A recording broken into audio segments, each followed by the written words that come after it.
All right, today we are diving into one of the most famous and maybe one of the cutest psychological experiments of all time, the Marshmallow Test. Yep, it's a story all about little kids, some tempting treats, and, well, the incredible power of just waiting. And what better way to start than with this quote from the guy who created the whole thing, Walter Mischel. He actually said, "Self-control does not come naturally to me." Isn't that amazing? The very man who dedicated his life to studying self-control admitted he was pretty impatient himself. It just goes to show you, this is something we all struggle with. Which, of course, leads to the big question, right? The one we've all wrestled with.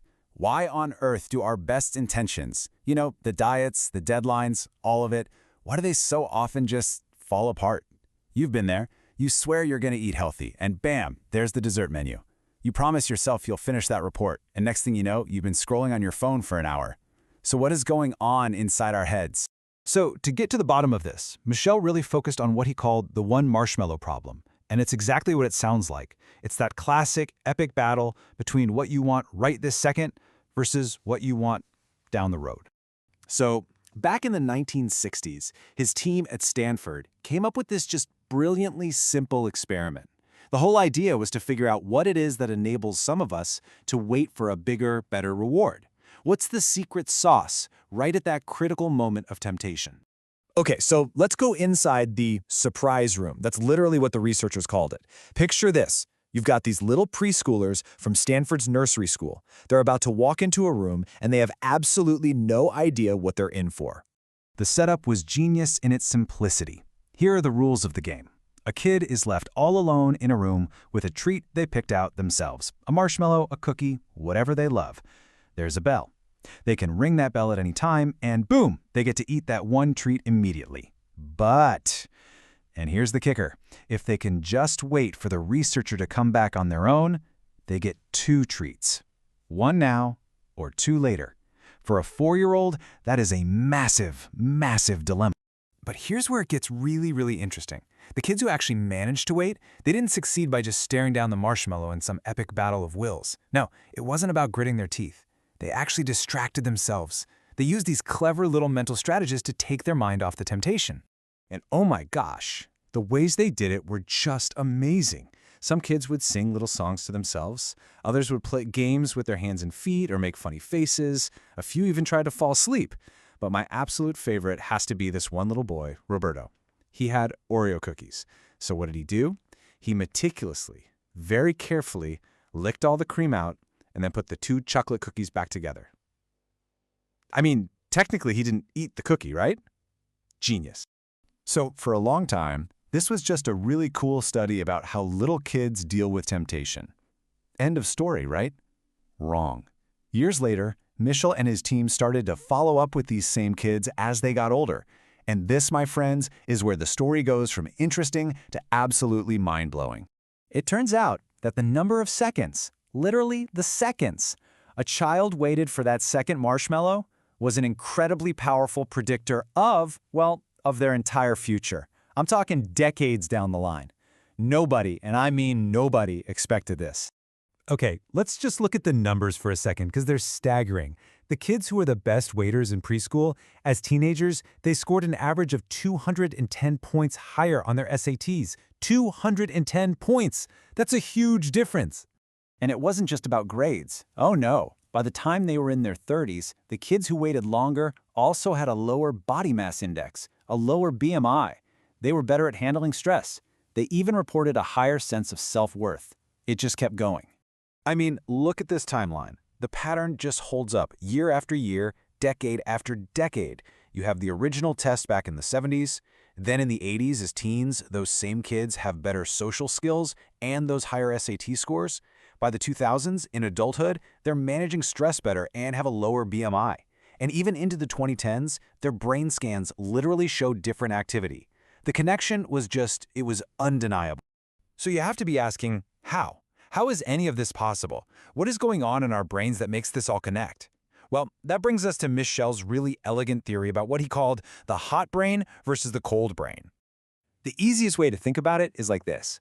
You've got two different systems battling it out in your head. First, you've got the hot system. Think of this as your impulsive, emotional, gotta-have-it-now brain. It lives in your limbic system, and it's the one yelling, "Go, eat it now!" But then you have the cold system. This is your logical, reflective, strategic brain, located in the prefrontal cortex. It's the calm voice that says, "Hang on a second, let's think about this. A bigger reward is coming." And stress? Stress just fuels that hot system and weakens the cold. So here's the secret. The real key to self-control isn't just having a super strong cold system, it's about learning the skill of using your cold system to cool down your hot system. There's a fancy term for it, cognitive reappraisal. But all it really means is changing how you think about something to change how you feel about it. And I don't think I've ever heard a better example of this than from a 4-year-old named Lydia. See, in one version of the test, they didn't give her a real marshmallow, just a picture of one. And she waited forever. No problem. When they asked her how she did it, she just kind of shrugged and said, "You can't eat a picture." How brilliant is that? At 4 years old, she instinctively knew how to cool down the temptation by turning it into something abstract and inedible. And what's so cool is that modern science, brain scans and all that, has totally backed this up. They brought the original participants back, now in their 40s, and put them in fMRI machines. And guess what? The high delayers, the ones who waited a long time as kids, showed way more activity in that cold, logical prefrontal cortex when faced with temptation. It was all happening right there on the screen. Okay, so what's the big takeaway? What does all of this mean for you and me today? This is probably the most important and, honestly, the most empowering part of this whole story. The single most important discovery from the entire Marshmallow Test saga is this: self-control is not some fixed trait that you're just born with. It's not a case of you either have it or you don't. It is a skill, a cognitive skill that can be learned and strengthened. Think about this other experiment they did. They built this thing called a Mr. Clown box, designed to be super distracting. Its whole job was to tempt kids away from doing a boring task. And the kids who were able to stay on task, they weren't just better at ignoring the clown. Nope, they were the ones who had a plan. They had a strategy in place before the temptation even showed up. And that's exactly what we can do too. It really comes down to a few key strategies. First, distract. Just look away, think about something else, shift your focus. Second, reframe. Turn that hot temptation into something cold and unappealing. That delicious cookie? No, it's just a flat brown disc. That marshmallow? It's a puffy white cloud.